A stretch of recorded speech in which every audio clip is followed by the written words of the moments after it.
completely untrained, but strong with the Force. Stronger than she knows. His mask off, Ren replied with what seemed to be his usual assurance.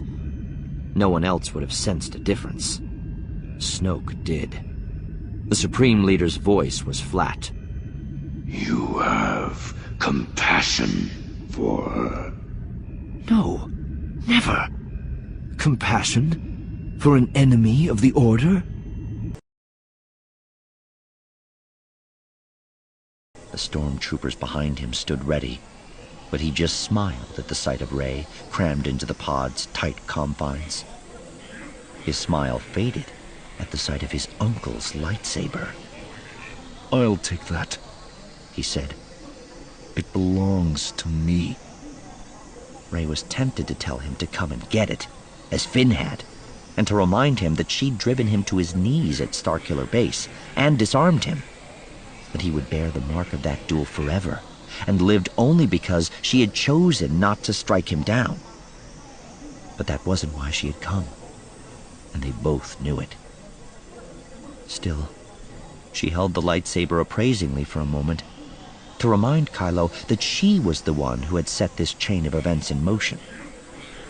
Strange, then, that it called to me at the castle, Rey said, studying the ancient weapon almost idly before snapping her gaze back to Kylo. And not to you. The corner of Kylo's mouth twitched in the beginning of a smile, and he inclined his head at the soldiers filling the hangar. You're in no position to dictate. Rey held the hilt out to him, as if daring him to take it.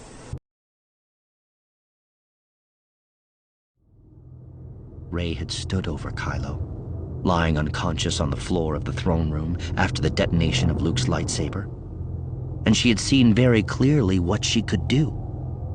It would be so easy to take up his blade, ignite it, and end his life.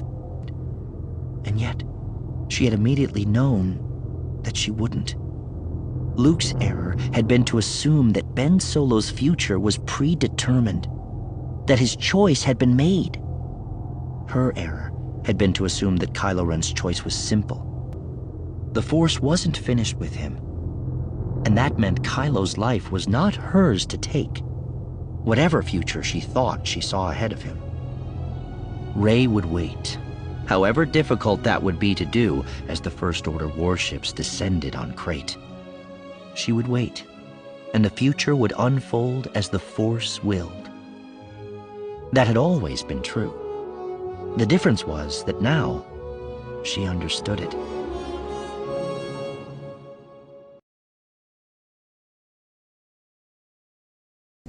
Finally, Rey met her gaze, a question lurking there.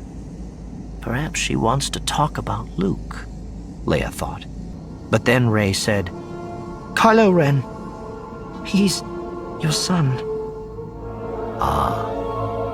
Leia nodded. Rey squirmed uncomfortably in her seat. What happened to him? I mean, how did he turn to the dark side? She exhaled. I guess I just want to understand. He wanted me to join him, but I couldn't. I thought I could help him, but he only wanted me to become like him. Rey's face fell, and Leia could see the pain etched there. The girl cared about Ben, and he had disappointed her, Leia said. No one can save Ben but himself. Rey nodded, a sharp dip of her chin. I know that.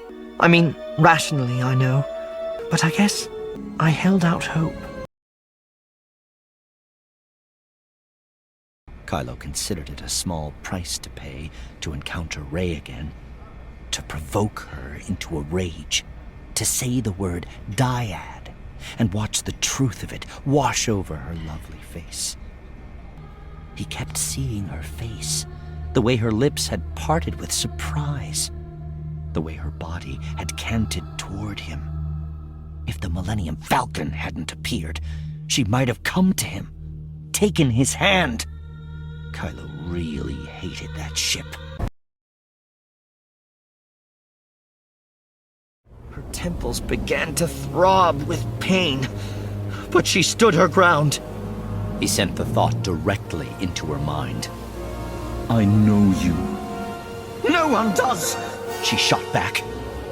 But I do. She screamed and launched herself at him again. I drew my saber first, attacked Ren, blind with anger. But then you healed him. Rey said, I gave him some of my life. In that moment, I would have given him all of it. Died if I had to. Your compassion saved him, said Luke. Rey stood over the place Ben had fallen, staring down at his empty tunic. Tears streamed down her face. He had sacrificed everything for her. It felt like half of her was missing. And she supposed it was. The girl who had felt alone for all those years on Jakku had been part of a dyad the whole time. And just when she'd discovered that precious connection, that incredible oneness, it was ripped away. A voice came to her through the Force, clear and strong. I will always be with you, Ben said. She smiled. Let the truth of it wash over her. No one's ever really gone, she whispered.